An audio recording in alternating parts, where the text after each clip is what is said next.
Hello, hello. Welcome back, friends. It is so good to see you all. It is May 1st, 2019, and this is the A-Side Live Chat Podcast. I hope all of you out there are having a spectacular start to your week. We appreciate you all so much for joining us today. And it has been another busy week in the MMA world, and I am honored to be joined by the man on the other side of this show today. Let me bring in my co-host for this morning. Joining me on today's program, you may know him as the man in the hat. He is the best writer in the game. He is the poet, and y'all already know it. The man, the myth, the legend. Thank you so much for joining the program, Mr. Chuck Mindenhall. What is up, Chuck? Welcome to the dark side. Welcome to the A-side. Check it out. Check it out. Got it on. Just for you, Shaun. What happened to the cat? What happened to the cat who's usually on this show? Where's he at? Oh, we don't talk about him anymore. We don't talk about him. Oh, you even put on your fancy hat for us. That's your good times hat. Yes. Yeah. It was my thinking cap. Well, I appreciate you so much for joining us today, man. I'm glad to be on the show, man. I'm glad to finally be on here. You know, this thing has morphed from like Luke's thing to like what you guys were doing, which I've always liked. Kind of you guys bouncing off each other. So it's an honor for me to finally sit over here with a microphone. Look at this. Got a mic set up. So this is cool, man. I like this setup you have behind you too. It's sort of a fight memorabilia shrine. Yeah. Well, it's got to look good. You know what I mean? It's got to be better than like Luke's, whatever he had, like he was in a jail cell. And then Mark always had kind of like he was in a little, I don't know, holding tank or something. So I wanted something like what you have. Is that all the hats I see right behind you on this side? There's some hats right there on that. Yeah, that's some of my hat collection on the door over there. See them? Oh my goodness! Behind the curtain, up over there. I got a bunch lying around here. So. Oh my gosh, that is legendary stuff. Well, hey, thank you so much for joining us once again. There is so much to discuss on today's show. Brock Lesnar wasted everyone's time for the better part of a year. That was great. Jack Hermanson just had a month to remember. Bellator 220 ended up Bellatorian as hard as possible. Plus, raging ally Iaquinta returns to the cage this weekend against Donald Cerrone in the Great White North. All of that and more on today's show. But as we always say, this is your guys' show. So whatever you want us to talk about, we will talk about. You can ask us a question on the MMA Fighting page below. Any question that gets 3 recommendations, those will turn green. You get priority. Or you can ask us a question on Twitter using the hashtags #TheASide or Chat Rappers. Also, one quick reminder that the announcement I have been talking about for the past few weeks has finally gone into effect, which means all MMA Fighting shows have been merged into one MMA Fighting podcast feed. That is available wherever you guys get your pods. So that means subscribe to MMA Fighting on iTunes, Spotify, Stitcher, anywhere else, and you will get that delivered to your ear holes every week. The MMA Hour on Monday, Euro Bash with Pizza Carol on Tuesday, this fine program on Wednesdays, and the MMA Beat, which my friend over here is a part of, on Thursdays. So go out, subscribe to MMA Fighting, or else we're just gonna all be kind of sad and disappointed in you, and you don't want that. You really don't want Nobody needs that. Nobody needs that. And with that, are you ready to do this, my friend? Are you ready, Chuck? Let's do it. All right. Once more into the breach, let's dive in.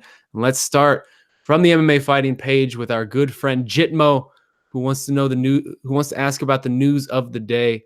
DC Stipe 2, why this rematch?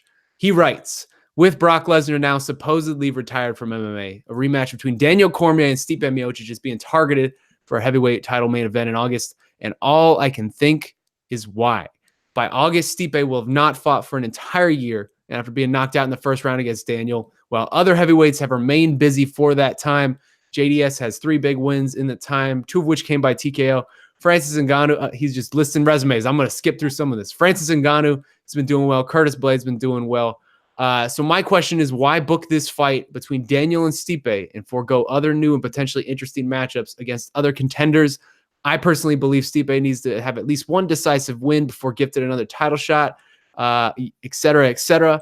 And if Daniel will be retiring soon and DC Jones 3 won't necessarily happen, why not choose to lengthen his list of defeated opponents before then? So there's a lot going on in that question, Chuck, but let's just generally start with the news that came out yesterday.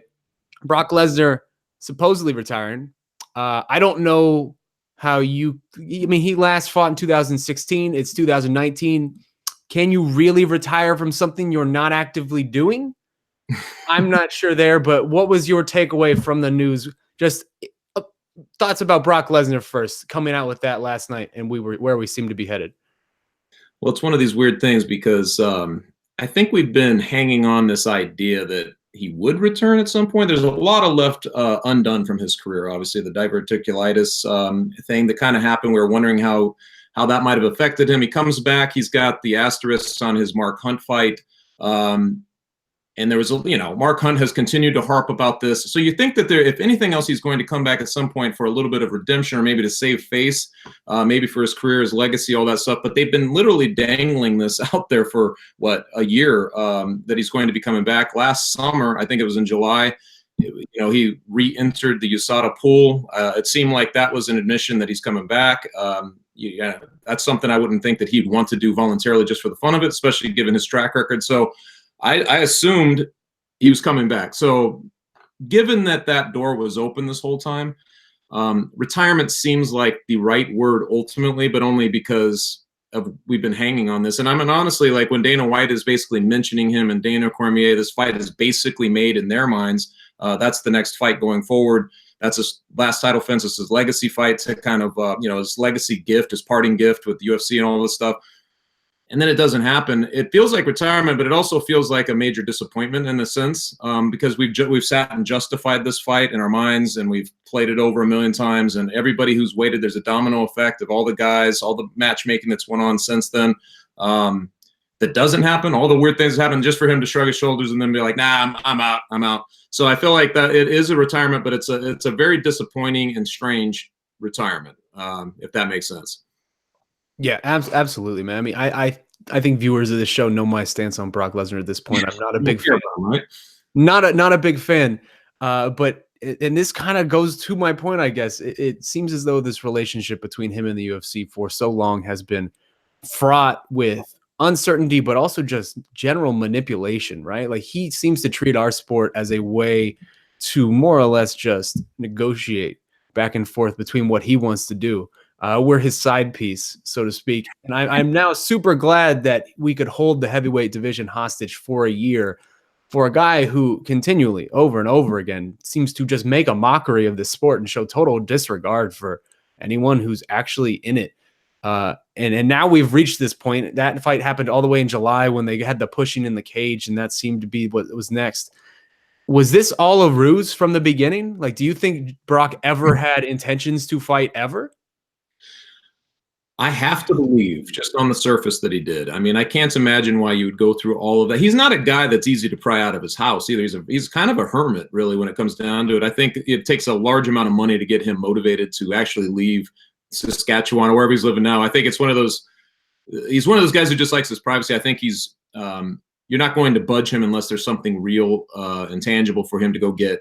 But it is worth noting, though, that when he came out last July for that Stipe Cormier fight, his contract was almost up with WWE, and that's sort of what it is, right? It's whenever that happens, that's when he makes his appearance, his grand return to the public. Public guy. I think him entering the pool again, just getting him back in the drug testing pool and those types of things. Obviously, that signaled to me that he was taking it seriously enough. And I think, I mean, honestly, man, how would Cormier? I don't know what they're selling otherwise, unless they're like, you know what, Cormier wants to take a bunch of time off without questions asked. What would be the point of that to drag something out and put everything on hold? I mean, there was a lot of big fights the UFC could have kind of gone with. I was talking about that. I wrote a column earlier today about the domino effect of basically something like this. Like you could literally have had this trumpeted up at this point, a Cormier Jones trilogy, right? Like you could have sold those elements and really put this into play to be a big time event happening soon. But instead, we've shot Jon Jones off in a different direction for now, and it's just everything kind of gets splintered off of the waiting game with this. So I can't imagine it was a ruse. If it was, I have no idea what the end result was supposed to be of this, because it's really just disappointment when you're dealing in fan I know the fight wasn't like being glorified by fans. There's plenty of fans who are moaning about it, didn't really like it. They want the meritocracy, but the people who bought into it and the casual fan who's kind of waiting for that to come around again. I can't imagine you're in the business of disappointment. It's a hype game, which they were playing, and I think it just didn't work out. Yeah. Although, I mean, it is worthwhile, I think, to note that this is really words coming from Dana White, right? And so, and the relationship between Dana White and Brock Lesnar has always been relatively interesting. And also, we have just generally seen this throughout the years of all the public negotiation that Dana sort of does, negotiating through the media, negotiating through social media, even. Part of me does wonder, and maybe this is just this is the "don't believe his lies" meme for Dana White or something like that. But is this fight truly dead? Like we have seen the UFC use big name fighters as pawns in negotiations before, whether it was Habib at UFC 205 to get Eddie Alvarez to sign on the dotted line against Conor without negotiating his contract. Like, is there any way you think we still get DC versus Lesnar? Dude, in this game, I feel like nothing is ever dead. I mean, I feel like anybody who says anything, you kind of have to just wait and see if they're telling the truth or not. I mean, honestly, too, you're right. That is the caveat we should put on this, is that Dana White is the one relaying this to ESPN, and we are then relaying what we've been told. I haven't talked to Brock Lesnar personally. I don't think we've heard from him publicly yet. So right now we have his version of it. It sounds kind of, I don't think they would move on unless they really got the indication that he wasn't interested in taking the fight. But again, you never really know how this thing is playing out. But no, I mean, I would be, 2 weeks from now, we could be talking about Brock Lesnar is back in it. I mean, it's just that kind of game. It's just, it always, this sport, every time you think you actually have a finger on the pulse of what's going on, something else happens, and you know what I mean? You're made to feel like an idiot again and again. And that's part of what makes it alluring in the end, is the unpredictability of and the plot twists and all this stuff. But no, I could see a scenario where Lesnar shows up again for sure. The money, man. I mean, the money, right? It's like, if there's money there, he's going to be interested at some point. Absolutely. I feel like I just have a feeling this is not the end of this story. But in the meantime, let's answer Jitmo's question and sort of talk about what is in front of us now, because we've waited a year.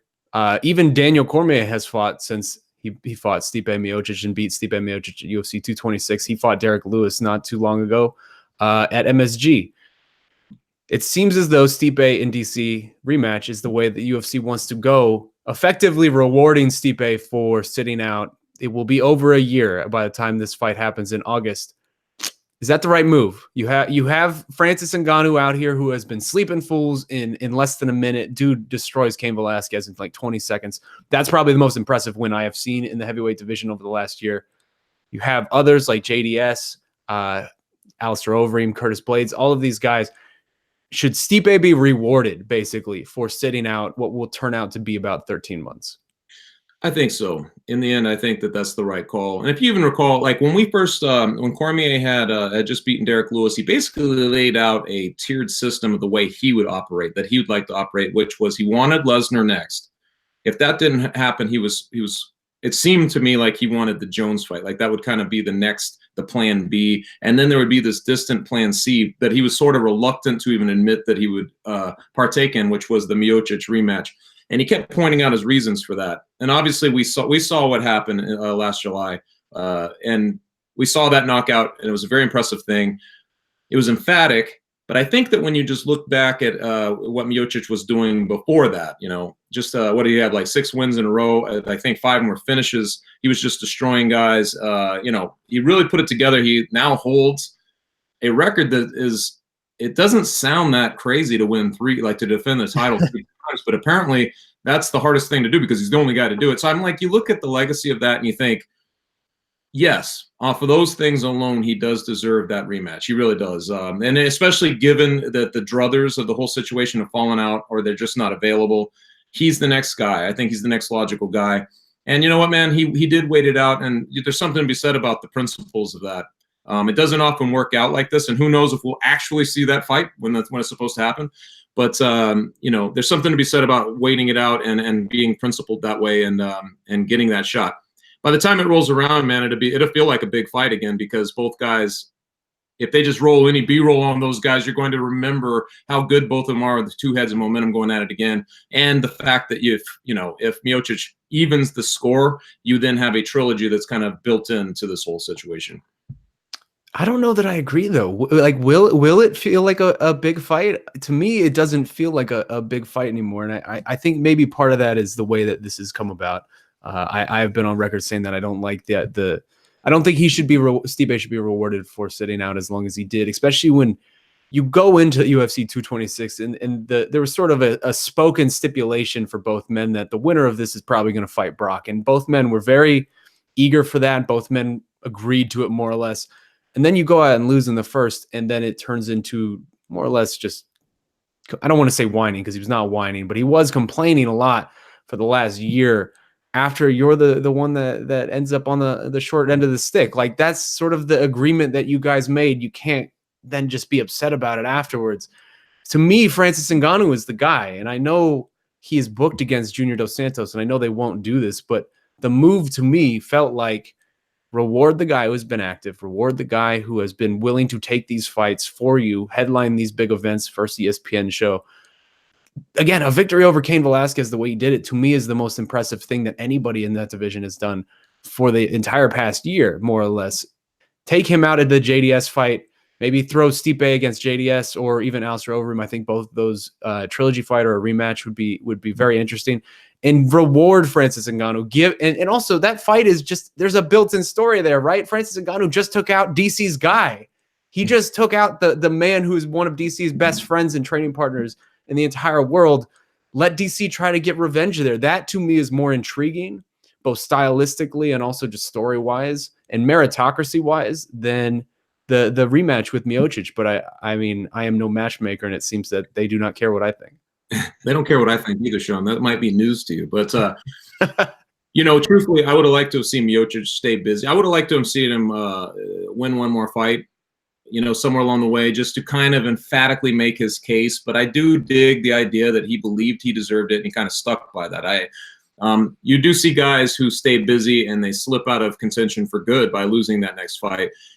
I will say that I love the Francis Ngannou idea. I really do. But, you know, it's still very fresh in my mind. I know you were probably at the fight with Cain Velasquez, right? So it's a little bit different when you're right there. But just from a little bit of a remove and watching it all unfold from a little distance, I still can't get out of my head, you know, his two losses. To be honest, you know, they're still a little fresh on the memory. And so to me, I still feel like Miocic still has, you know, it's just a personal druthers. But I'm like, you look at him, like I feel like Miocic probably has the better case in the end.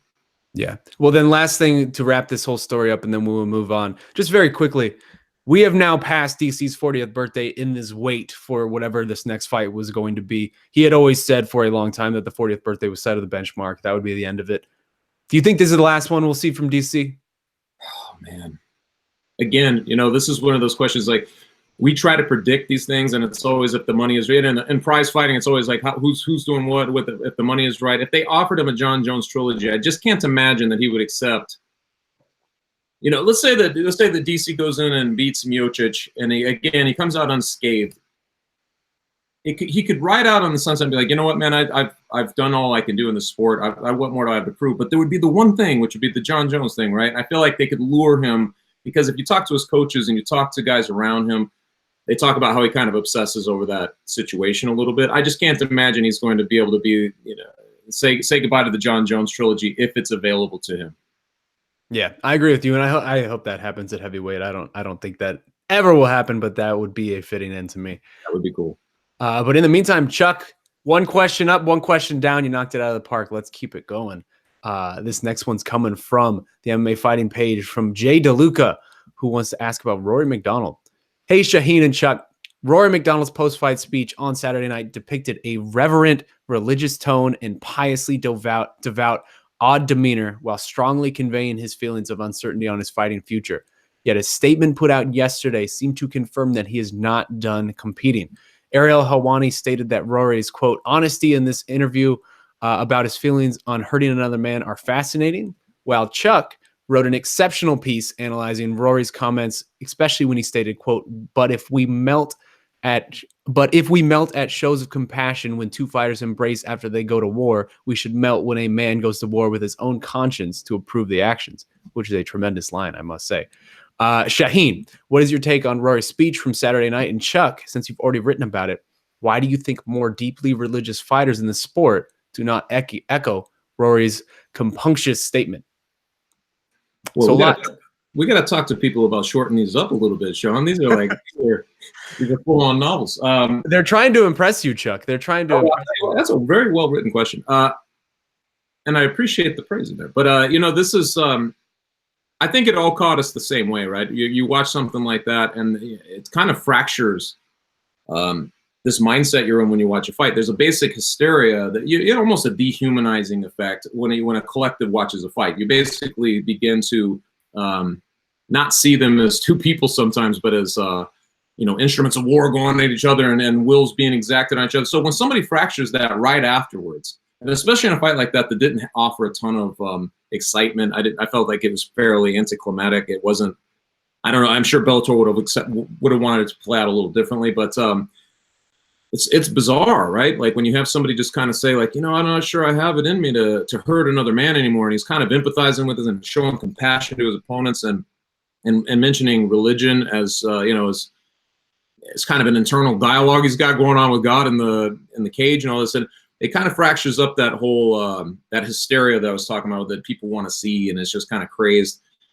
I can appreciate it because this game is so nuanced in that way. There's so much about fighting that all of it should be embraced in that way. Like that's the complexity of these guys. We never give enough thought to how much internally they struggle to even get in that cage. So somebody saying something like that, it can be twofold. I took it as, you know what, man, that's an incredibly courageous and honest way to assess something right after you've just done it, and to say, like, I've got more questions to myself that I need to answer.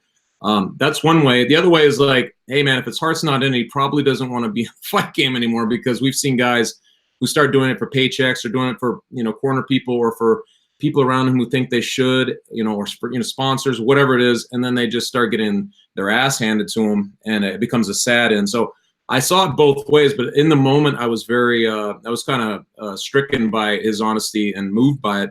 And I know he's since come out, obviously, and said, it's just me shooting off the cuff, but I don't plan on returning. I plan on fighting in June and all this, which is very soon, by the way. I feel like he should wait a little bit longer than that. But ultimately, man, I don't know if I answered the question, but ultimately I feel like I appreciate honesty like that, because I know that level exists in most fighters. Most fighters have to question things on that level and forward, you know what I mean, and so on. Yeah, no, it takes you aback, especially in the moment, right? Because this is Rory MacDonald. Like, think of who this is. This is Ares. This is the god of war. This is the Red King. Like, this is a man who we lionized for a long time as just a psychopath who lived and breathed in violence and just wanted to exact violence upon people.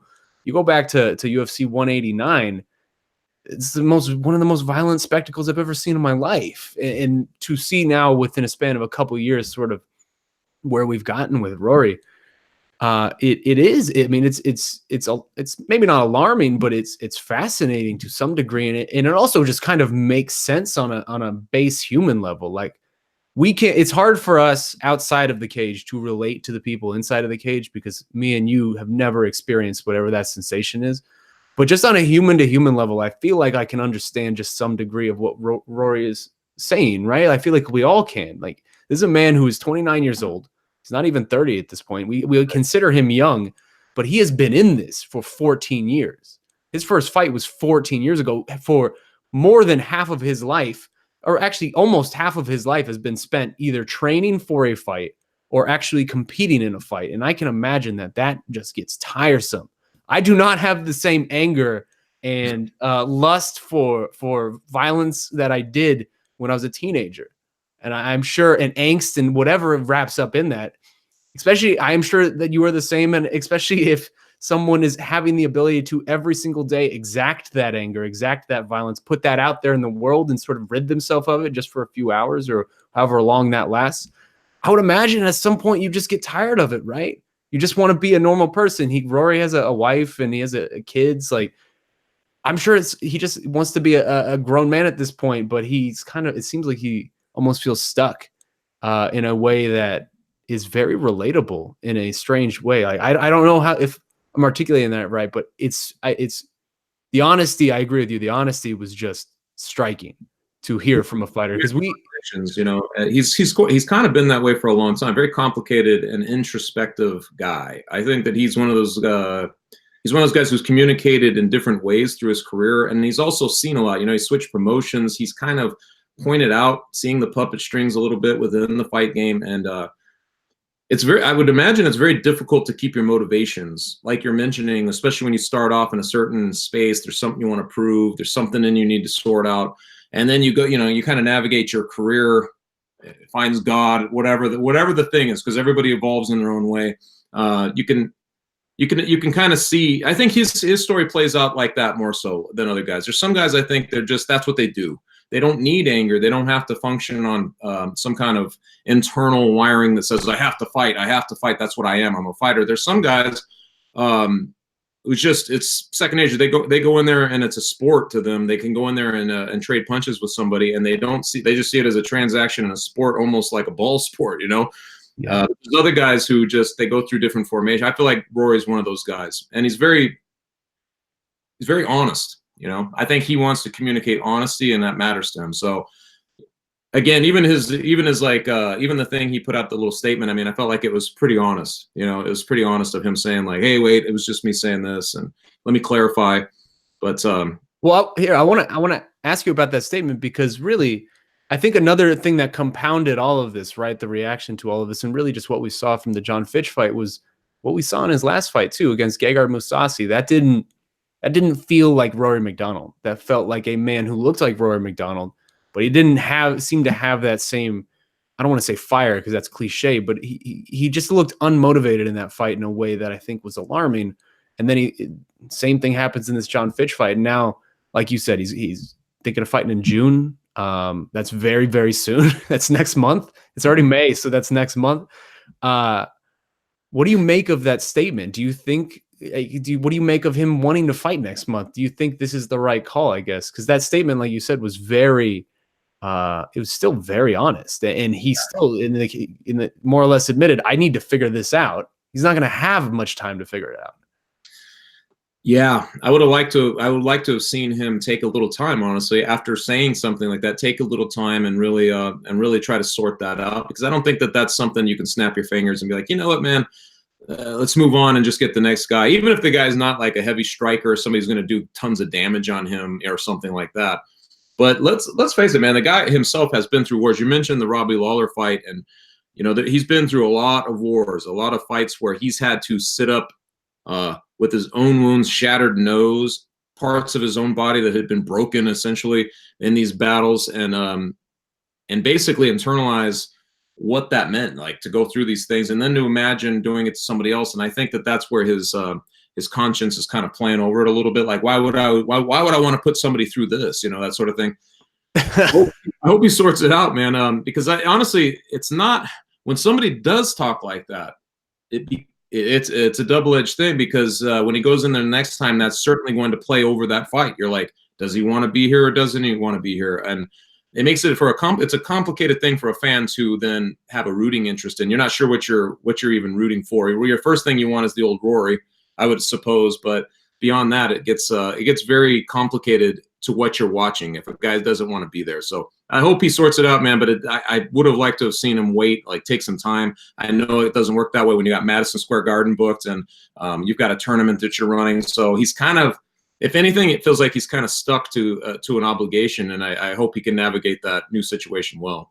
Yeah, and one last quick note before we move on. He did receive a 60-day medical suspension for whatever that's worth. I looked at those sheets when they came in. That included no contact for 60 days. So 60 days covers his fight. Like, he's going to still be medically suspended for that fight. I'm sure that Bellator is already actively working on figuring something out with the California State Athletic Commission, but let's hope Gracie doesn't make contact with him then, man. We got to hope that there's no contact there.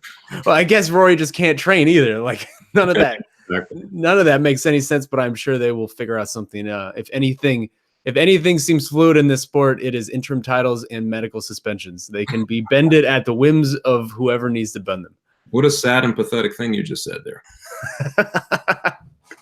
But hey, let's move on and let's talk about the other big event that just happened this past weekend. And for that, we're going to go to G-Reb77, who wants to know about Jack Hermanson, the Joker.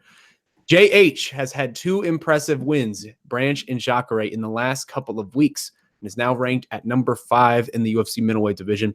How do you see his chances against the rest of the top 5 at middleweight? Which of the style matchups in the top 5 would you favor him the most and the least? And so, Chuck, Jack Hermanson he came out last weekend, and he really, good Lord, man, that dude had a month to remember. You go out there and you submit a noted, decorated black belt like David Branch in the first round, and then you just take it to Jacare Souza in a way that we have seen very few do, really within a span of a couple weeks. That the world is that man's oyster right now. What was your takeaways from his fight on Saturday and his performance? Very impressed, especially considering that he was a replacement. He had to take an opportunity, and he's going against a guy that I don't think too many people are really excited to fight. I consider Jacare one of the So for the middleweight division, it's almost like the old light heavyweight division. There's these guys that have hovered there. They're like the 4 horsemen essentially at this point. But Jacare, Romero, Weidman, these guys are all in that space, and they kind of remain in that space. So you're like, man, those are hard outs, and they're always going to be right there. But Jacare was one of the quieter ones in that group who just kept, just waxing fools for a long time. And so to kind of go, I know he's getting older, but to kind of go against a guy like that on short notice and then put on that performance, man, some of that inside stuff was just really enlightening. He was those uppercuts on the inside, and like some of the short stuff he was landing was in such volume and numbers, and the way he was just teeing off on him, man, very, very impressed, especially that second round where he just it was just like an onslaught. I mean, you just don't see guys do that to Jacare, so that really opened my eyes to how good he is. And I agree, the world is his oyster. And there are a lot of good options for him, honestly. I feel like they could choose any of those guys, Gastelum. They could throw him a guy like that who just come off of a great performance, even in a loss. I think that would be a fight that makes sense. But they could Romero. He's the other guy kind of who's been sitting out there, just difficult to even contemplate. But that fight suddenly becomes very interesting. I mean, it's fun. You get a new guy like that who comes up that you didn't see coming, and he looks like a threat. That's kind of the way Whitaker worked. He entered that space of those guys who are these elite names, and he navigated himself, and he's the champion. So you kind of want to see these new guys get the chance to keep building, and see the old guys have to knock them off. You know what I mean? Yeah, man. I mean, I have to say the middleweight division might be the best it has been ever.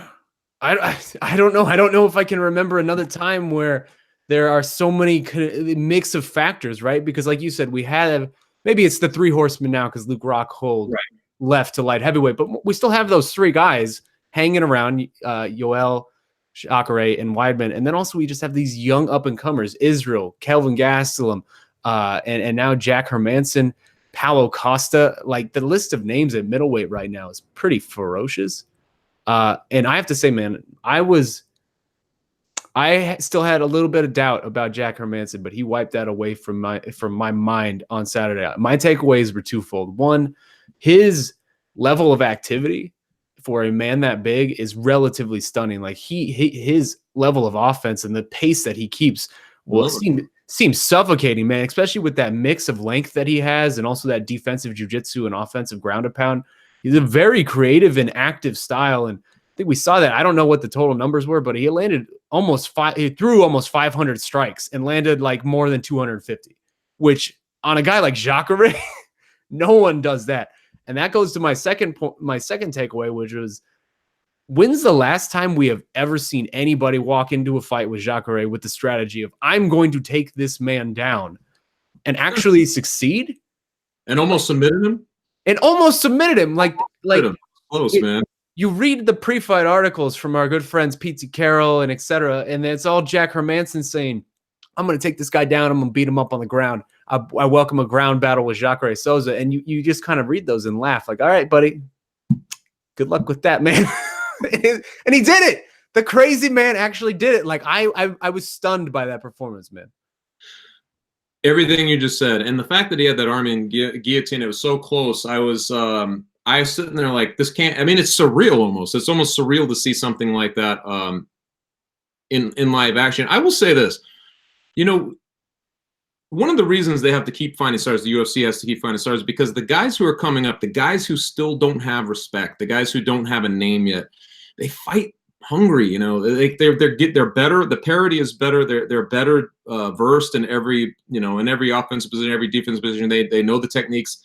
They're better versed than ever, but they're hungry. And I feel like when you see these guys like that, man, the dude is just hungry. He wanted to go out there and put on a show, and he did. And he wanted to show that he could do that, you know, some of those things against a guy in his own wheelhouse and execute and show you just how good he is, what the depths are of him. And I feel like we've been seeing that a lot lately, man. Even the Israel Adesanya having to dig deep in that fight against Gastelum was very revealing in its own sense, because we knew a lot about him. We didn't know that he could dig that deep. You know, that was the new revelation. And pull that one out. And even Gastelum kind of showing that he had that fight in him to last and go through that kind of battle. These guys, man, I love it. I love it. That's the hardest thing about being a veteran is, you know, you've done it so often. You go through your routines, you figure out a way, but keeping the hunger factor there, that's the toughest thing. And so when you see these new guys come along, man, it's always a little more eye-opening, a little more exciting, because you know that they still have that thing in them that's glowing. You know that they want to show everybody. And he's right there right now. I feel like we're going to probably see him doing that for a little while to come. Yeah, and to answer the question of our good reader here, G-Reb77, the matchups there for him right there now seem very. I mean, I like all of those. He seems like a very tough style matchup with his combination, like I said, of length, defensive jiu-jitsu, and offensive ground and pound, but also just that creative, active striking style. That seems like you can give problems to a lot of the guys at the top of this division, especially because of the way he seemed to suck all of the energy out of Jacare. Like, he really melted him over the course of the last few rounds and just sucked all the life out of him and with that suffocating style. I like any fight for him right now. I know Whitaker and Adesanya are probably going to go at it in Australia for the unification fight. It seems like Yoel Romero and Paulo Costa are probably fighting as well. Other than that, KG, like you said, Kelvin Gastelum's out there. Also, what do you think of this, Chuck? Maybe this is a bit of a step down, but it is a good stay busy fight, and he might get an Israel type of bump with this. What about the winner of next week's fight between Jared Cannonier and Anderson Silva? That occurred to me. I don't know. So what you need in a fight like that, honestly, is Anderson Silva to look. I don't think you're going to get it, but you need him to kind of like remind everybody that he can still do it. If he comes in there and he looks really good and he styles a little bit on Cannonier, you could see a situation where Hermanson might get something more out of that. I suppose at the opposite end is if Cannonier goes in there and does the same to Silva, at that point, I suppose you might be able to get a little shine off of that matchup. But I think that.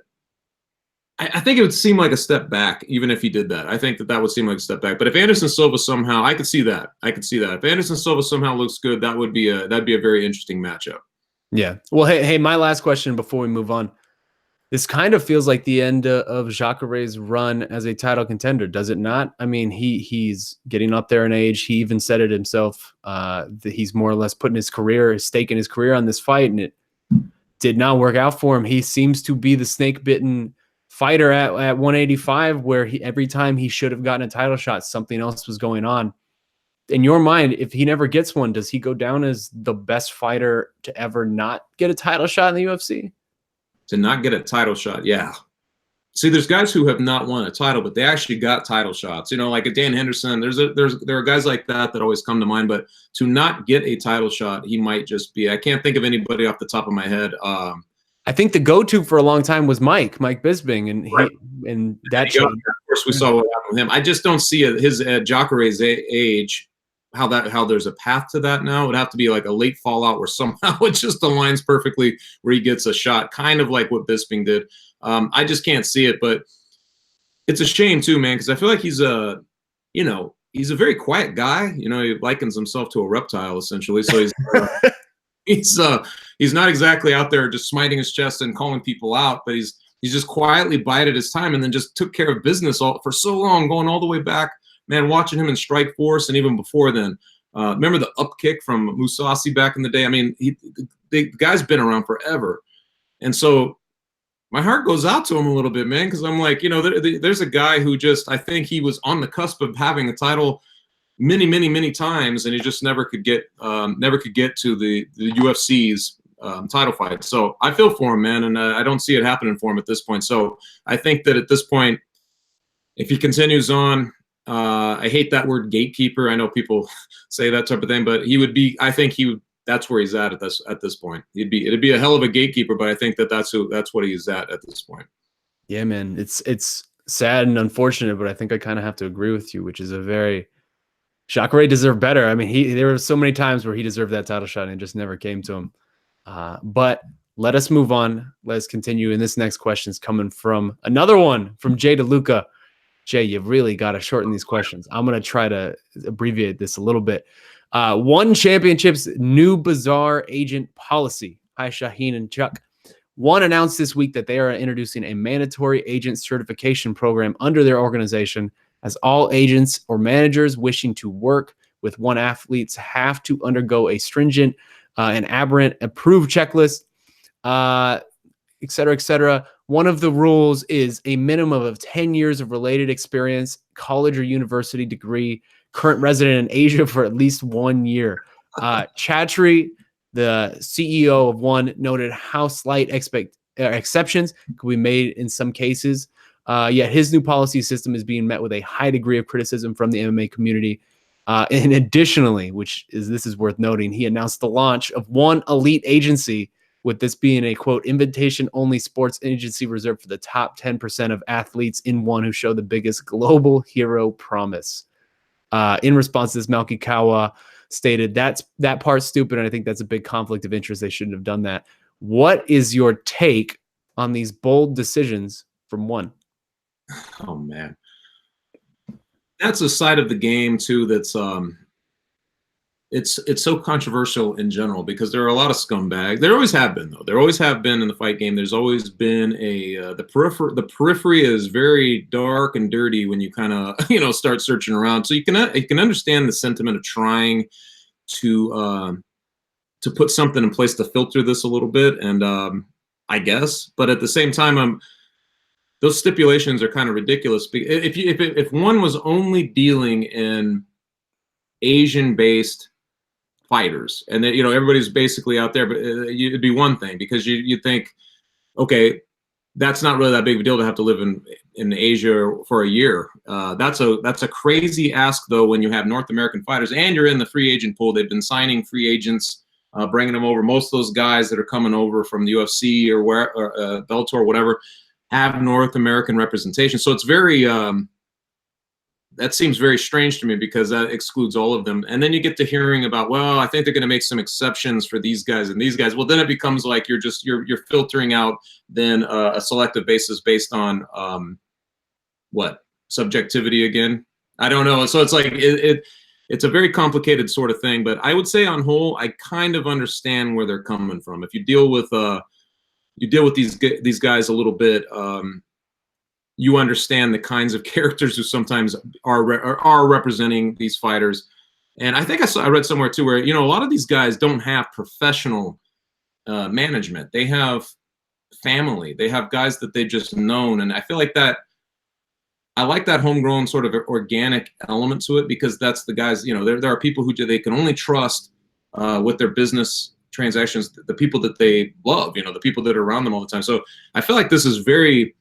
It could be very exclusionary for those types of people because they're talking about having a degree and living in Asia, all those different things. I feel like that might be a little much.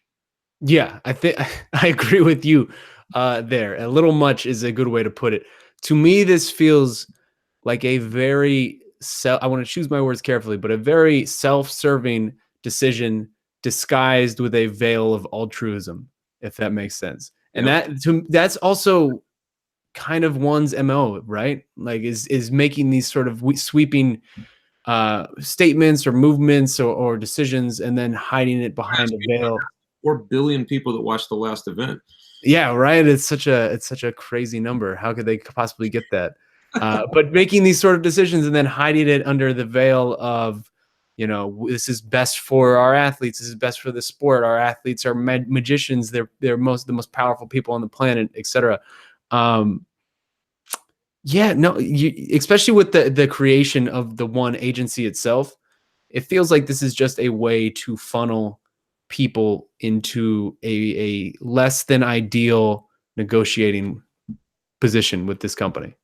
Yeah, I agree with you, man. I mean, it's just, especially that side of it. Especially that side of it. I'm like, there's obvious conflicts of interest and stuff like that, and I really don't think that that's gonna hold up. Yeah, I mean, you get prospects from say Brazil or Canada or Europe or wherever they're coming from. They're probably managed by their coach or by someone who's related to the gym or some other outside factor. They can't be part of this organization now unless they ditch their management so that you can deal with someone that you are more comfortable with. That, to me, that is overstepping bounds tremendously.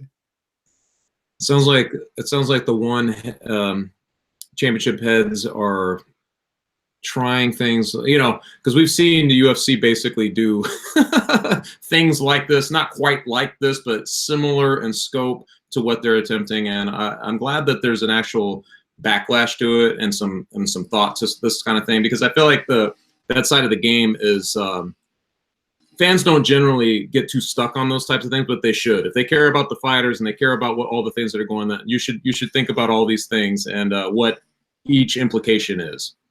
That's too much nuance, Chuck. I don't know that people are worried about that much nuance. Audience, Shaun. Fans generally don't care for fighters, it seems. Not all of you guys. I love some of you, but some of you kind of suck. Well, some presume to, or some say they do. Let's put it that way. Well, hey, let's move on. And oh my gosh, what do we have here? This is a question from the Brazilian beast himself, our own Guilherme Cruz, hopping in the A-Side Live Chat podcast. This next one, he says, "Hey guys, big fan here. Can Chuck please show us his hats? I mean, yeah, all of them. Obrigado." Thank you so much for Guilherme for popping in. Chuck, show off your hats. Well, I just showed you guys my hat. I mean, I have other hats, but that's kind of where I keep them. I don't have that many. I've maybe got like 15 hats. One hat related question. How do you choose the hat of the day? Well, I was like, there's a guy out here weeding my my stuff. I have generally, if I'm wearing like something dark, I wear something light. I don't like to match them really. So, and then sometimes you want just a contrast, so you wear the blue hat. It's not. I honestly, it's for whatever hat I grab on my way out the door. To be honest. That is hard hitting stuff. That is why people come to the A-Side. Well, hey, let's keep moving on. And this next question's another one from Jay DeLuca. He's getting 3 today. You guys need to up your question game so Jay DeLuca's not monopolizing it. He is asking about Jon Fitch's alarming words post-fight press conference. "Hi, Shaheen and Chuck." I love that all of his start with "Hi, Shaheen and Chuck." It's very direct. During Jon Fitch's post-fight press conference on Saturday for Bellator, he stated how prior to his Jake Shields fight in December 2016, he had a, quote, bad brain scan, and that he would stop competing in the sport if he lost a fight with Shields. Irrespective of Fitch losing or winning, he has now fought 4 times since 2016. How is this possible for him to compete with WSOF, now PFL, and Bellator, allowing him to do so with no medical or ethical interference with state fighter licensing in regards to his brain scan claim? Fighters are required to pass medical tests, etc., especially in major MMA. While something is patent, especially becomes overlooked. This question's kind of getting all over the place. But correspondingly, Rashad Evans was rightfully prevented from competing in instances obtaining a license based on his MRI results, i.e. bad brain scans. Love to get your take on this. So really quickly, Chuck, I mean, Jon Fitch at the end, after his fight against Rory MacDonald, spoke about how that was going to be the end for him whenever he loses his next fight because of this bad brain scan. I'm not going to lie, that's the first I had ever heard of it. I don't know if he had spoken about that publicly before, but what is your take? I mean, I remember when that happened as well, and it's very difficult. Bringing up Rashad is a good example of this too, because they're the guys where there was some kind of public knowledge, either they were talking about it or it just came out through the commission essentially that there was something showed up, and I feel like that's always a weird thing. That's the one thing about fighting that you don't want to hear about. Ultimately, especially when you're getting ready to watch a guy trade punches, is that there might be something wrong with their brain. And I would say that Jon Fitch, when that all came out back in the day, I guess it's been a couple years ago now, I thought that was probably it for him. he's always been a very rational guy. He's competed for a long, long time. I felt like that might be it for him. And I was kind of surprised, honestly, that he's still going. And to be completely honest, man, I assumed that he'd been cleared basically over time, like that, nothing was, they weren't finding anything definitive, and basically he was okay to fight. That's the way I kind of understood it.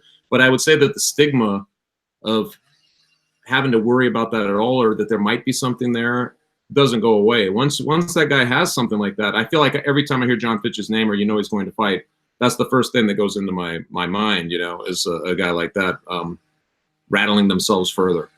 Yeah.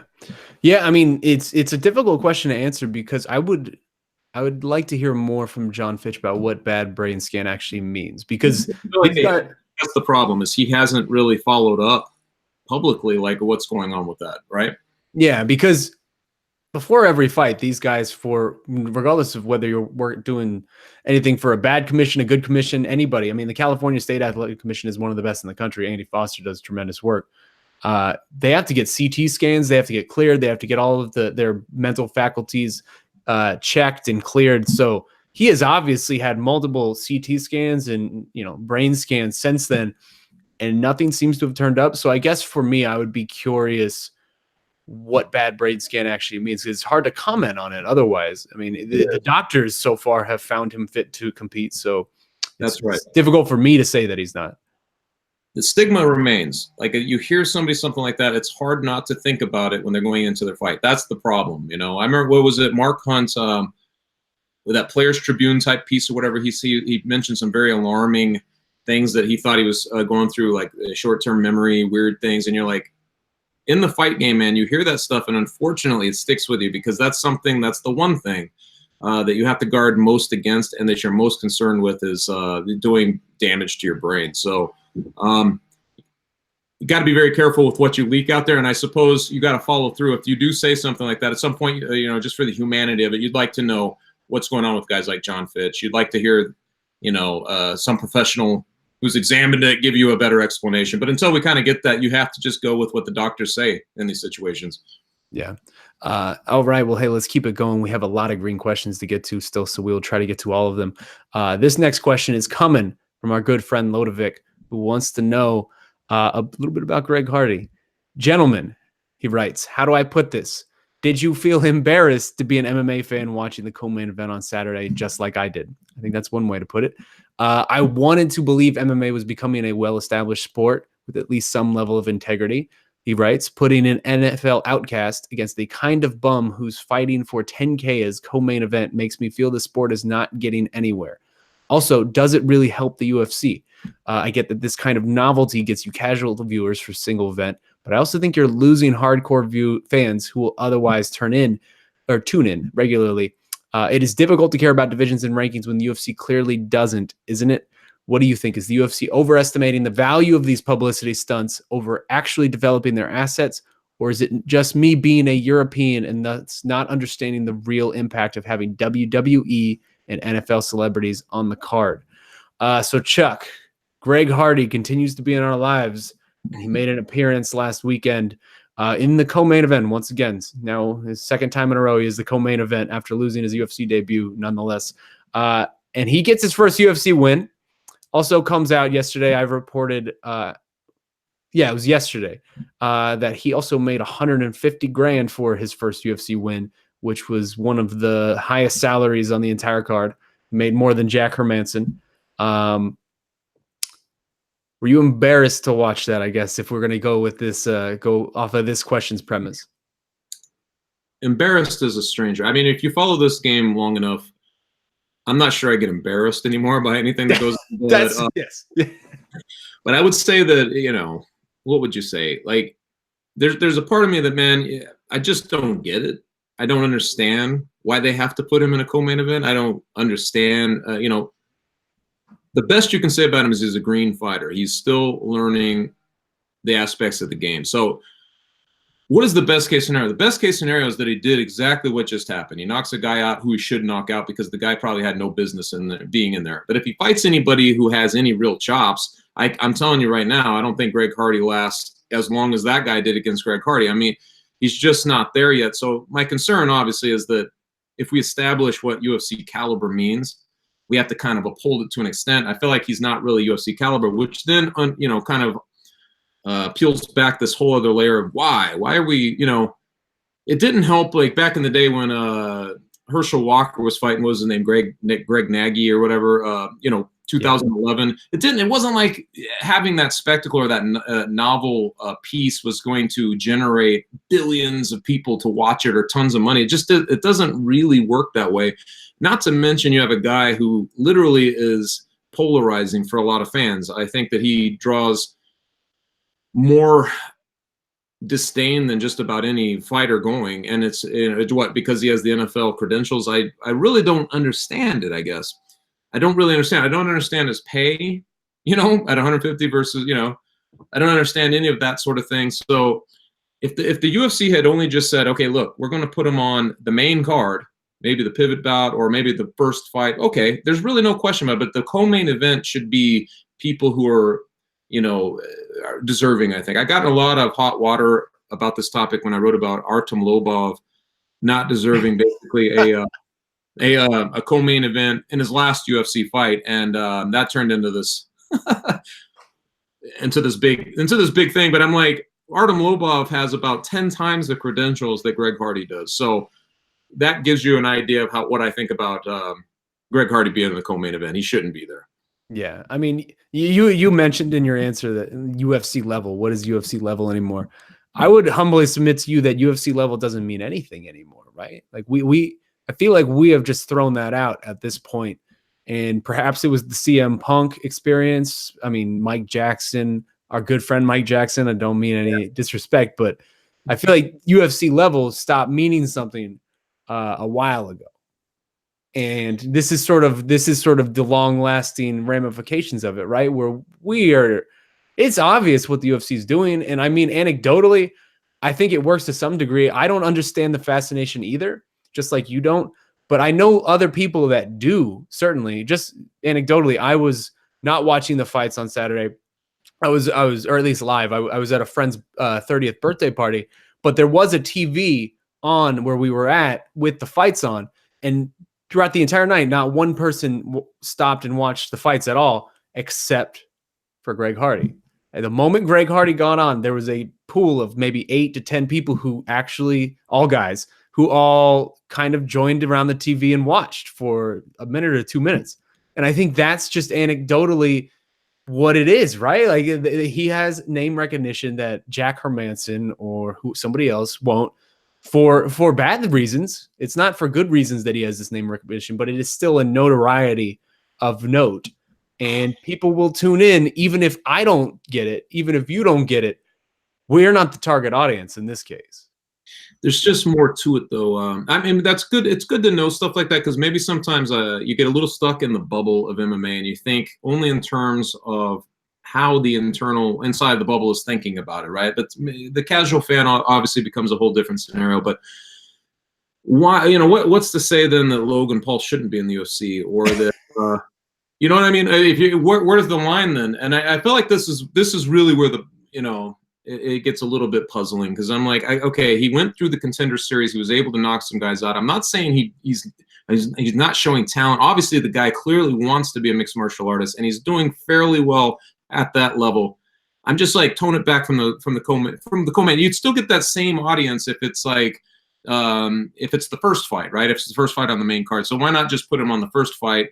And well, he is the Michael Jordan of combat sports, And then they get into this stuff, the hyperbole that starts to come out. I don't know. This is I did a whole piece once on celebrity boxing for this very thing. It's like these guys when Screech is fighting Horshack or something like that. I'm like, if it's just a person that you recognize from somewhere else, and all of a sudden you're like, what is he going to do? Or you want to see him get his ass kicked. I get it. I get this layer of the game, but it's a very strange layer of the game, at least to spotlight in that way. Let's put it that way. I don't know what the best case scenario for the UFC and Greg Hardy is. Is it that he goes on and he realizes his dream and becomes a champion? Because I'm not sure. I don't know how this would play out, but I honestly don't believe that his redemption story would be like this big triumphant thing for the fan base. So you just take that into consideration, and you're like, this seems just very, very myopic. Like it almost seems stubborn, honestly, by Dana White. It almost seems like a stubborn. No way, Dana White stubborn. I don't. That's crazy talk. Yeah. Well, he's digging his heels in pretty good on this one. I just think it's one of those. It's one of those strange things. But kudos to Hardy for going out there and getting his first victory. I'm not going to take it away from him, but that fight. Embarrassing is the wrong word, but that fight was certainly, it was one of those ones that sets things back a little bit. You see a guy just get hit and he wants out of there, and you're like, oh man, not this. Because it seems like the old Strike Force. There was fights like that in Strike Force. There's fights like that on regional cards where you see a guy who has kind of a name and he just destroys the other guy. I'm like, it's a setup fight. No, there's nothing good about that in the end, you know. So kudos for him to win, and hopefully the next one gives him a little bit more of a challenge. I guess my last thing I would say about this is I'm on record saying that I don't really agree with him being thrust into this position. Maybe if you want to give him opportunity, that's one thing. But if you're going to try to push him as a star when he's clearly not ready and he also doesn't deserve it in any capacity, like I don't agree with that. But if we just take that at face value and we accept that that's the situation and we sort of move forward with that, the hand wringing over the setup fight, which was basically what that was, and that the level of opposition he's getting, that to me doesn't make a ton of sense, because this is kind of what the UFC should be doing. If this is the guy that they've targeted as, hey, we're going to make this guy into something, that's how you do it. That's how you build somebody up, is you give him these type of fights. The matchmaking itself, I don't have a problem with if you have already reached that point of accepting that this is the situation that we're dealing with.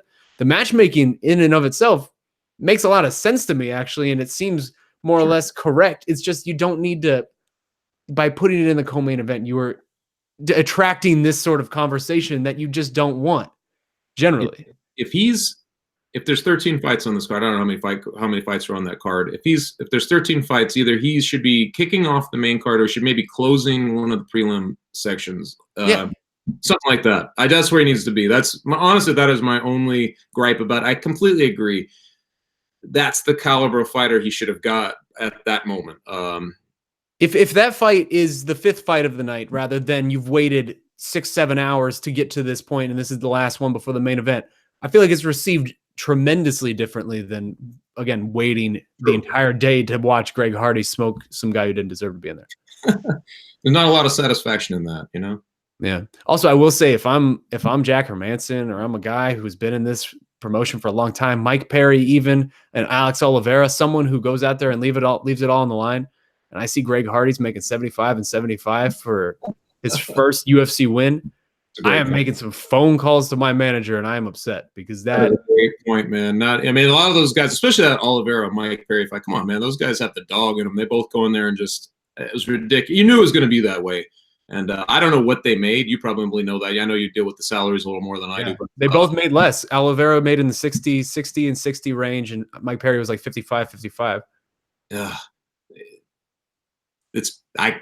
Speechless, man. I don't know what to say about that sort of thing. I would just be making phone calls to my manager, because at that point it's just like, make your money. I'm not going to ever be mad at anybody in this sport where nobody makes money. I'm not going to be mad at somebody for making money. Make that money. But I'll be making phone calls to my manager. I'll be very upset.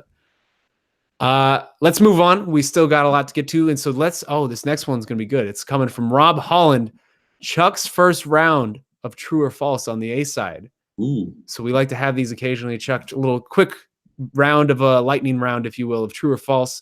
And so first one, True or False, Rory MacDonald wins the tournament and then retires despite his fresh contract.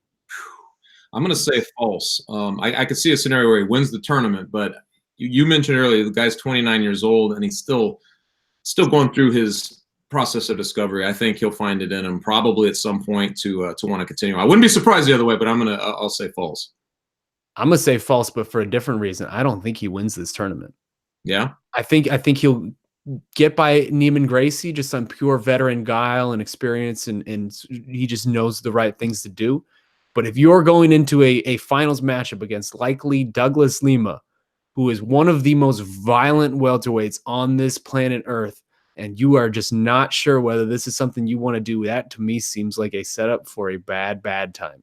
That is a great point. He's going to have to find it in him to want to win that fight, man. You can't go in there kind of half-hearted on that one. Yeah, I mean, the first Rory MacDonald versus Douglas Lima fight was a bloodbath, and I don't know if Rory doesn't want another one. That's not the right man to do it. Next up, true or false, Stipe knocks out Daniel Cormier, and then they do the trilogy fight right after. Well, if he does knock out Cormier, I think that's true. I think that Cormier is one of those guys who wants to redeem himself. We've seen that with the John Jones thing. So I think that would stick in his craw a little bit, and he'd want that back. I think false. I don't think Stipe will knock out DC. He might win, but I don't think he'll knock him out. But if that were to happen, I would think the trilogy fight would be right after next. Yeah. Next one. In the future, we will see Greg Hardy versus the Black Beast. True or false? Man, I'll say false, but only because we're talking about a pretty huge gulf still between those two guys. I think that Greg Hardy's going to have to prove that he belongs there, and he's obviously in a situation where he's going to be going against guys who can knock him out.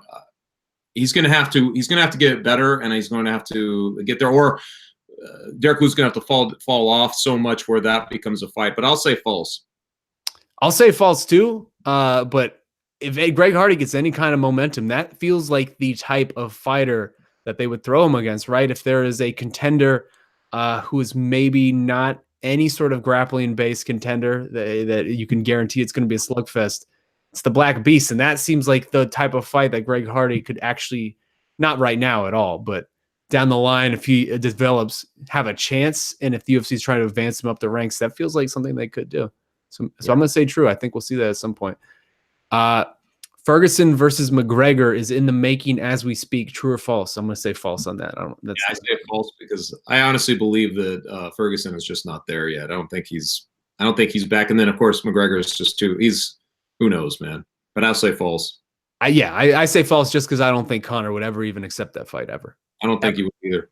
That is a terrible stylistic matchup for Conor, and I do not think he wants it. What's that? He needs a win, not another loss. Yes.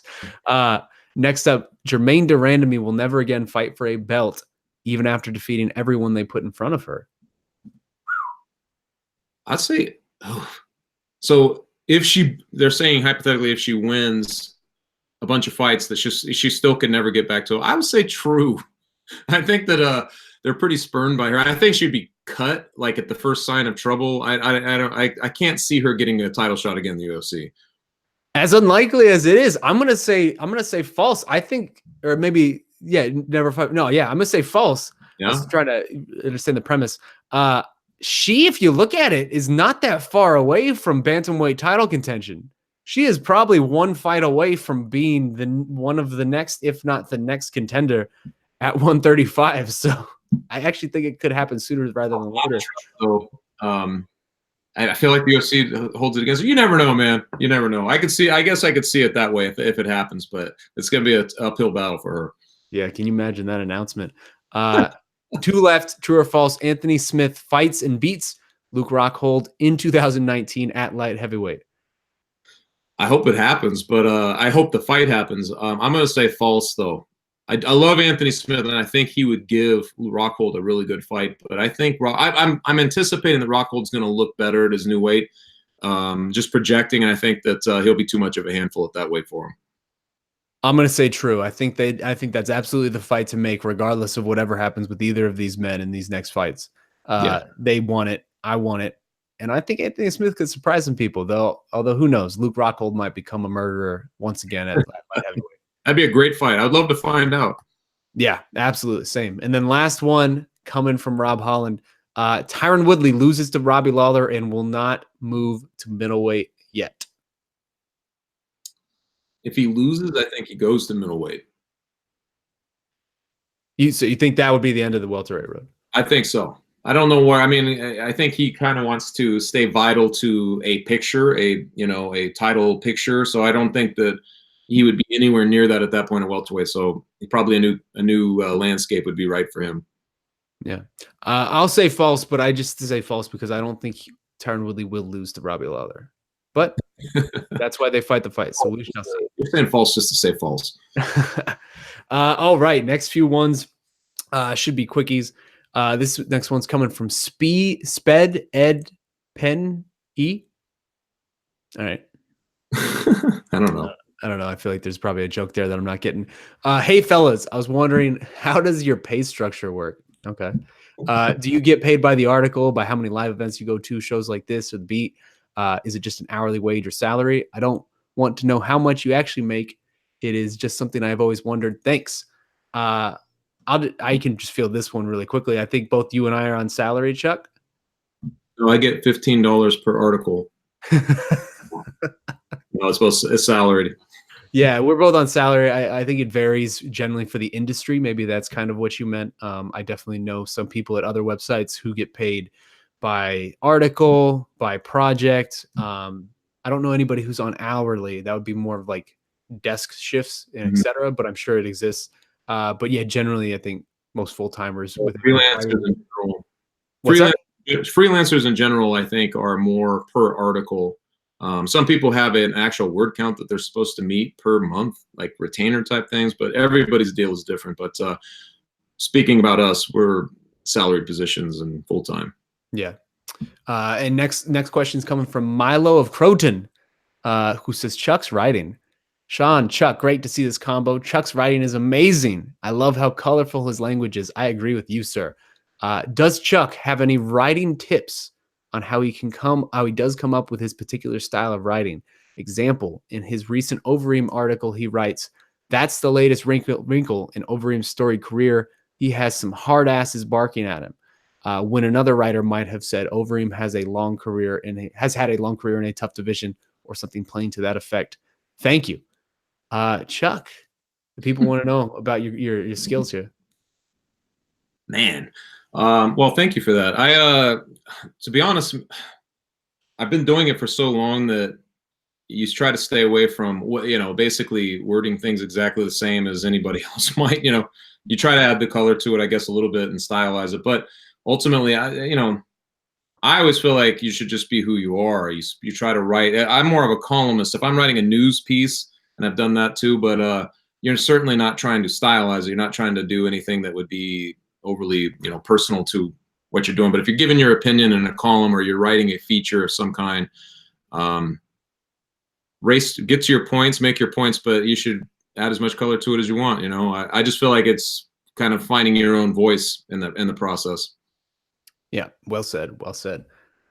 We are running low on time, so let's try to breeze through these last one. This next one's coming from Trumbo, who says, in honor of the new era of the A-Side Live Chat podcast, Chuck should do a shoey. Yes, he should. How do you block Trumbo? Honestly, I saw Mark do that. We watched it recently, and I don't know if I could do that. That's pretty disgusting. I like beer and I like shoes, but separately. I don't really like them together. What about something out of a hat? Would you do that? I just think that the beer wouldn't hold. I could suppose what kind of hat it is. I could do a hattie. Like a really well-worn, old, frayed up hat. That seems more on brand for you. See, this is what everybody wants. They want it to be something disgusting. So I guess a worn-out hat would be as bad as like a shoe, I guess, but not better. One of these days, I'm gonna do a shoe. We shall see. Yeah. And then this last question coming from the MMA Fighting page. Then we'll move over to Twitter.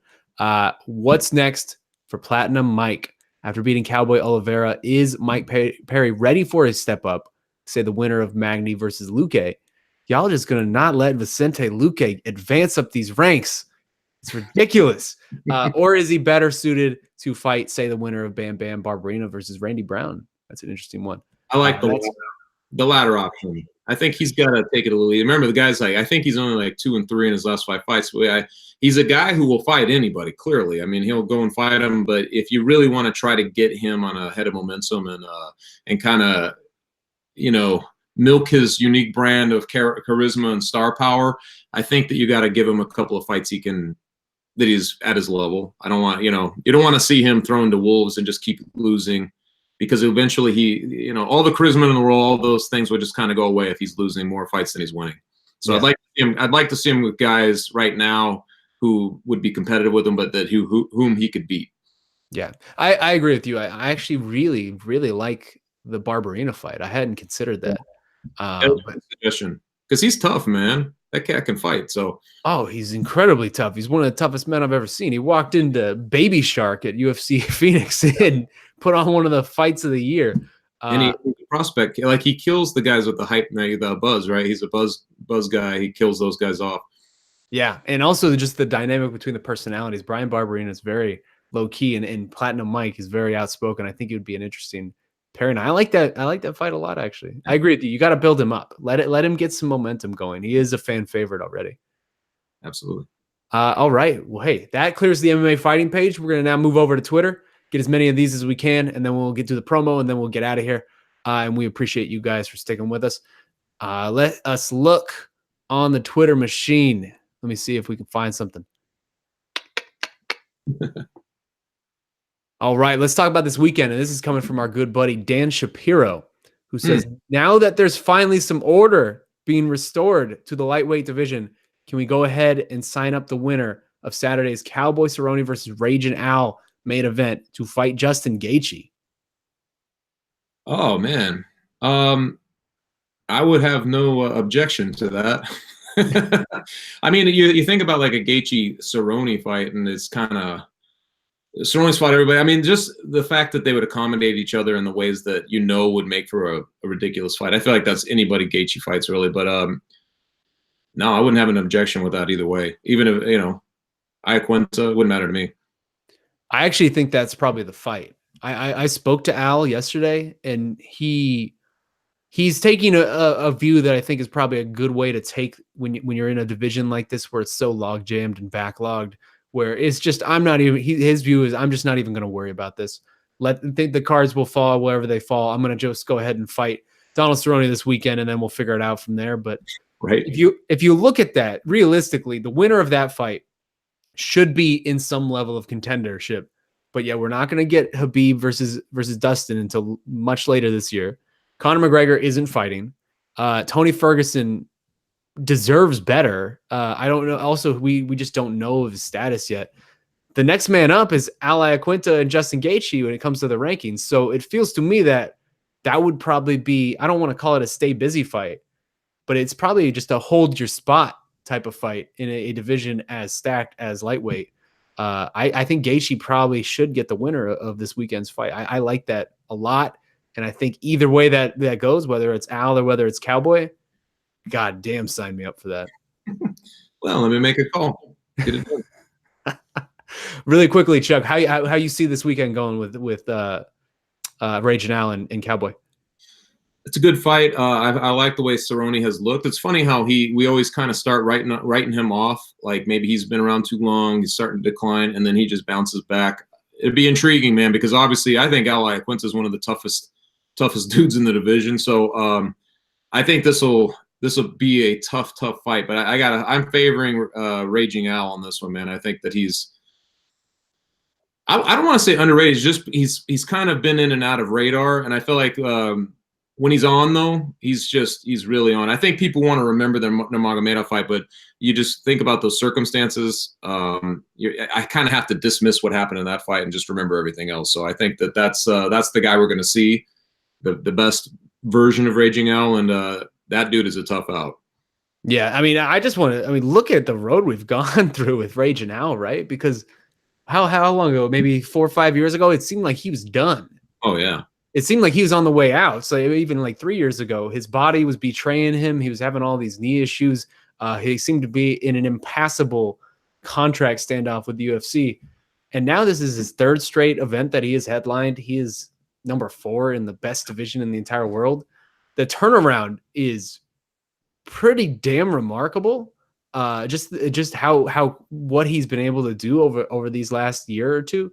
Go Raging Al, man. That is incredible work to really make, because I thought we were at some point, it really looked like he was never going to fulfill the promise as that guy that we thought he was going to be, and now he's out here doing it. So I agree with you. I think he probably takes it this weekend, but it'll be fun to see. I discounted him all the way back when he lost in Toronto. Was it Mitch Clark? He lost that fight. It was like a weird, you're like, where did that come from? But since then, he's kind of just been on this a steady role, but you're just accepting the Nurmagomedov fight. If he didn't take that fight, if he just stuck to his original fight, it's possible right now. Like his name is, you know what I mean. We're clamoring for a title fight for him. So circumstances, he had to do what he had to do, but that guy is right there, man. When he's on, he's on.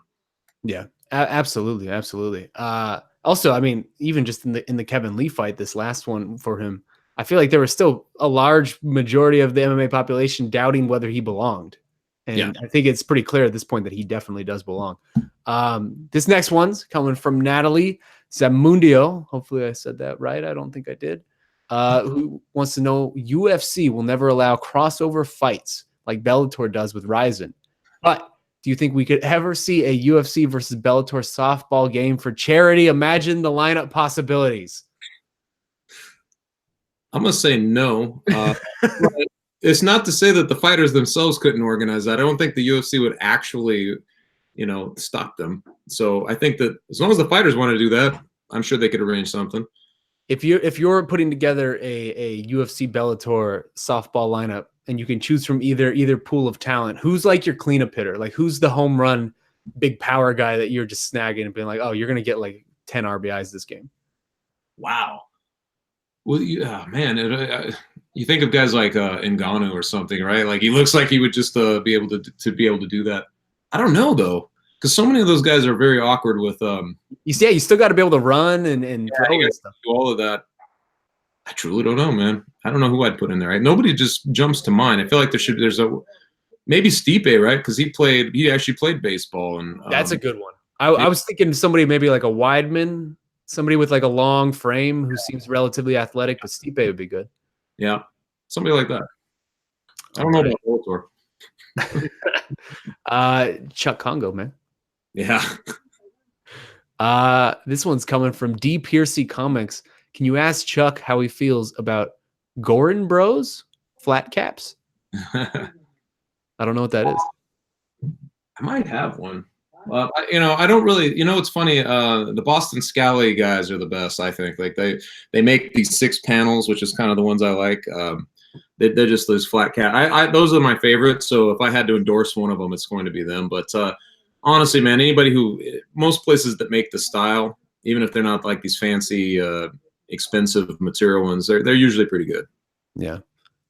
Next one's coming from Denisaurus, who wants to know, with the Brock news, is the money era officially over? Is the UFC getting back to business in maintaining order? What leverage do fighters have left for big paydays? I'm going to answer that with a resounding no. We just had a 10-minute conversation about Greg Hardy making $150K and being in the co-main event. Yeah, I don't know, man. It's all weird these days. And I feel like like even just Cormier getting that now, getting rebooked now into that rematch with Miocic, even that fight, which in the original pay-per-view model, when it was the UFC running the pay-per-views, might not have been as desirable, but you can tell now that ESPN is running, the pay-per-view side of the business. These things, I feel like we're going to see. The meritocracy may restore itself in a weird way, just given this. I don't feel like the same onus will be on the UFC to make the matches. It'll just be, they can make the fights if they're not the sexiest. They can go to plan Bs, and they don't have to stress about it as much as they might have previously.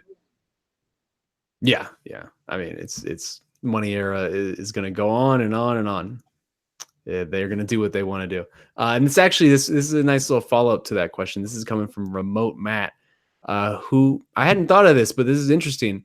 Could the new UFC pay-per-view model be the reason stars like Lesnar and McGregor are not fighting?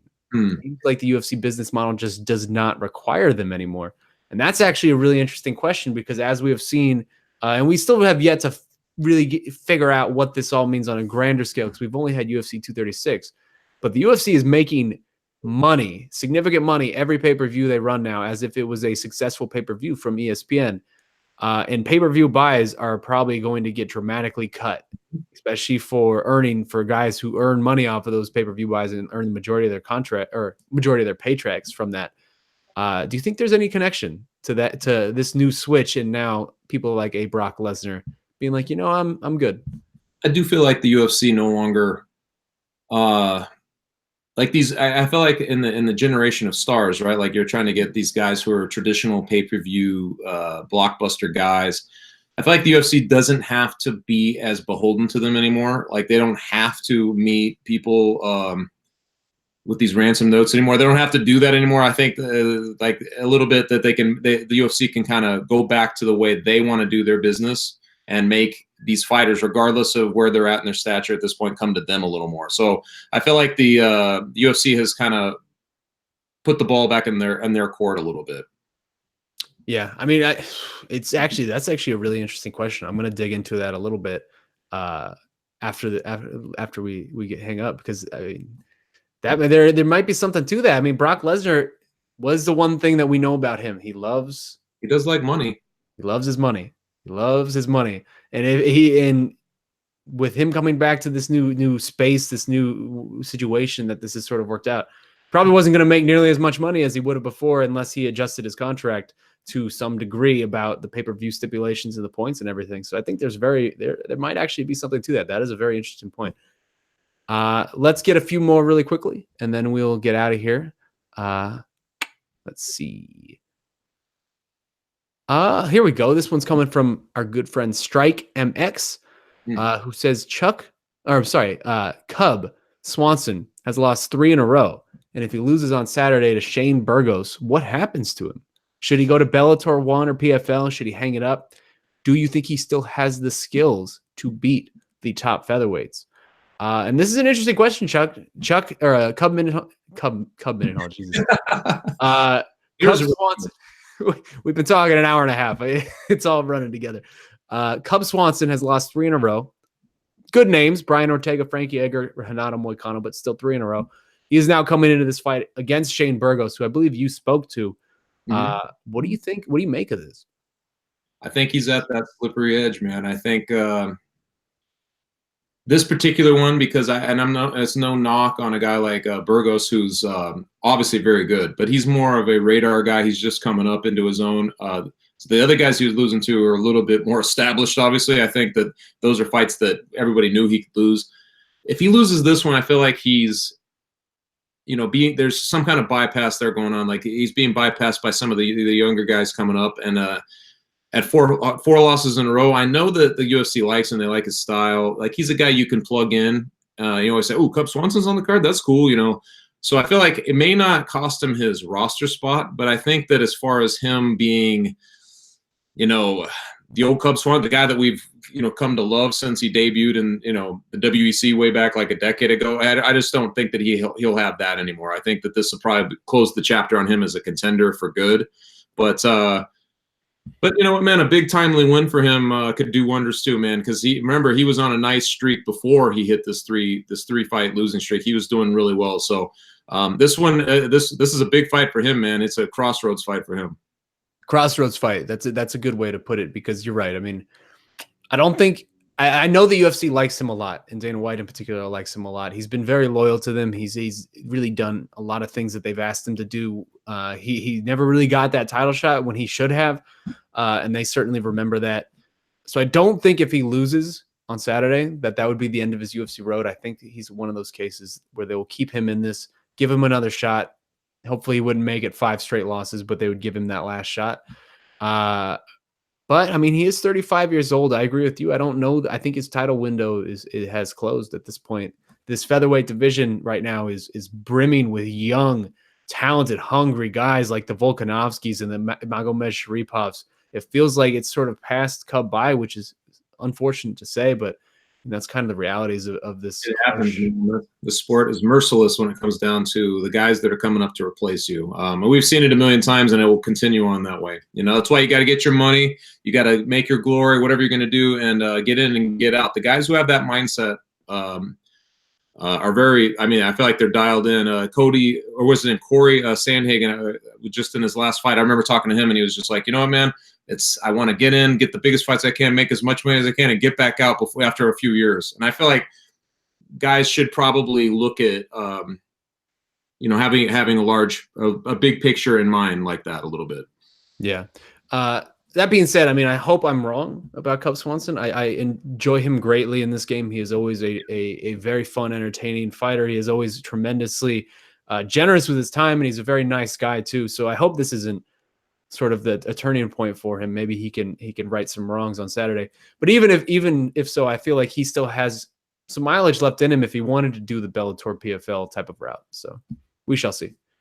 And then last one, let's do one last one, and then we'll do the promo and then get out of here. This one's coming from Death Metal and Bitters. It's an interesting name. After editing a skid, what is your view on Carla Esparza? She talked Joanna rematch and trying to contend, but she's 31, had her best stretch 5 years ago, and retooled her game to uneven results. What will a real comeback take, or is it impossible given this division? Oh, man. I don't want to say impossible, you know. It's what do you think? I mean, I think that fight it's fighting, right? So I feel like anything is possible, but she got a hard one. I'll say that because me and you were both there for her fight at UFC 228 in Dallas against Tatiana Suarez. Yeah, and that was demoralizing for her. I mean, that was like a bad one. Yeah, that was a really rough one because that was one of those fights where somebody is going right into your wheelhouse and just outclassing you in it. And Tatiana Suarez just Khabib'd her. She manhandled her, and I think that sort of sets the ceiling of how far she can reach, right? Because it does feel, I think both of us agree that Suarez is probably the future in this division. But I will say, I mean, Carla has really revamped her game in a way that I have found surprising, and I was not sure that she could. She came out on Saturday and dominated a former Invicta champion. Maybe not dominated, but she did very well against a former Invicta champion. Very smart. It was very smart in how she executed her game plan. She took what she was given like that. Sometimes you're like, when you're trying to get back on track and make waves, you got to kind of do that a little bit. You try to, maybe you're not trying to showcase the aesthetic so much as just get the job done. And I felt like she reverted to that very well. Like she just kind of knew what she had to do. And the takedowns and things like that, she took them where they were. So good for her, man. Like kind of playing that game a little bit. Yeah. And if you go back last year, she was inches away from beating Claudia Gadelha when they fought at 225. So she is still absolutely a contender in this division. I just think the upper tier of this division, the very, very tip top of it, it's going to be hard for her to catch that. Yeah. Agreed. All right. Well, hey, man, you did it. I did it. You did it. Your first A-Side live chat is almost in the books. We have one last order of business to get to, and that is something we call the promo. We just speak very briefly about something that is important to you, something that maybe fell through the cracks. And would you like to go first, or would you like me to go before you? I will give this your choice. Seniority, you go first. All righty, I will roll right now. And I know I often like to do a little something positive, speak about a positive story, something like that. Unfortunately, that's not the case this week. If you have not seen it yet by now, our own Guilherme Cruz had a story that released earlier this week about MMA veteran, grizzled veteran of the game, one of the old school OGs, Babalu Sobral, Renato Babalu Sobral. And it was not a fun article. It was a little sad, a little depressing. He was more or less speaking about how he is starting to feel symptoms that he believes are CTE. Obviously, the brain disease that is afflicting many football players, many boxers. And we are starting to see it now seep into MMA as well. And you hope that what he is experiencing is not that, because that is very life-ruining. But also it is a very somber reminder of what all of these people do, all of these men and women are doing, yes, for themselves, because this is what they enjoy and this is how they're making their money, and some of them make very good money, but also for our own entertainment. Every single weekend, all of these men and women are putting their lives on the line in a very, very real way to entertain us. And I think that is something we need to keep in mind more often. Some of the quotes from Babalu in that story were tough to read. I'll read one excerpt. Quote, "Today I can't walk a straight line. I lost sight in my left eye, which is a big price to pay. I have no balance, and my balance is almost zero." And I don't know his exact age, and I won't look it up on the fly because this is a live show, but I know he is too young to be experiencing things like that. And he is worried about he will not be able to communicate and see with his kids and see his kids grow up. And that is a very real fear. So everyone out there, man, let's just be more cognizant of what all of these people are sacrificing for us. Be nice to fighters on social media. They don't need your negativity. They just need your positivity. And that is my message for today. Read that story by Guilherme Cruz if you have not already. Tremendous work by him. Well done. Yeah, great. That's an awesome. I did read that article, and it's an unfortunate thing that's in our sport. And I do feel like in the age of social media, especially, man, it's like just stop once in a while and remember that, because even that going back to our Rory MacDonald talk, I think that's it's just something when you break it down, man, you remember that these guys, they're human beings, and when they have families and everything else, and it's tragic, man, when you hear those types of stories, but it's inevitable. And I think that's what this fight game does. That's part of the risk involved. But for mine, man, it's my first time on the on this A side chat, which was more from Luke's thing. Now it's this whole thing, but I'm like, it's kind of cool, man. I didn't think I would ever really show up on something like this, so I just wanted to say, like, awesome, like it was a lot of fun, and I don't know if I'll do another one. I don't know if you guys, I don't know what are you going to do? You're going to roll in a rotation or something like that, or contemplating all that still?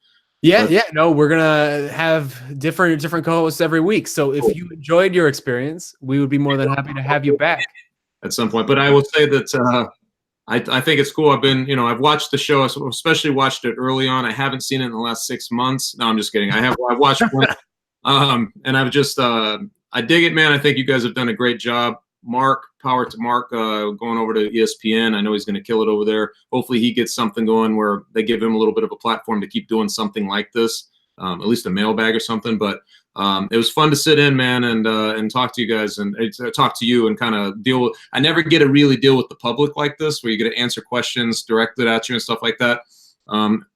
Because after the beat is a Luke thing. He picks those questions. I don't. So that was fun. So thank you, man. Appreciate it. Absolutely. Well, we appreciate you for joining us. And that about wraps it up here for today's episode of the A-Side Live Chat Podcast. This has been a fun one. Next week, we will have a different person on Chuck Mindenhall's seat, but we will have the man back. Most certainly, it is an open invitation. Anytime you want to come back, you are more than welcome. We appreciate you, and we appreciate you guys for sticking with us. It is a busy week this week. We have UFC Ottawa coming. Our own Alexander K. Lee is in Ottawa for that, so we will bring you coverage all week from Ottawa. It's going to be a fun one. In the meantime, I hope you guys enjoy your weekend. Enjoy the rest of the fights. Subscribe to the MMA Fighting new feed, where all of our shows are now in there. In the meantime, my name is Shaun Al-Shatti. That man is Chuck Mindenhall. This has been the A-Side Live Chat Podcast. Same time, same place next week. We appreciate you. We love you. We will see you then. Have a good weekend. A-Side.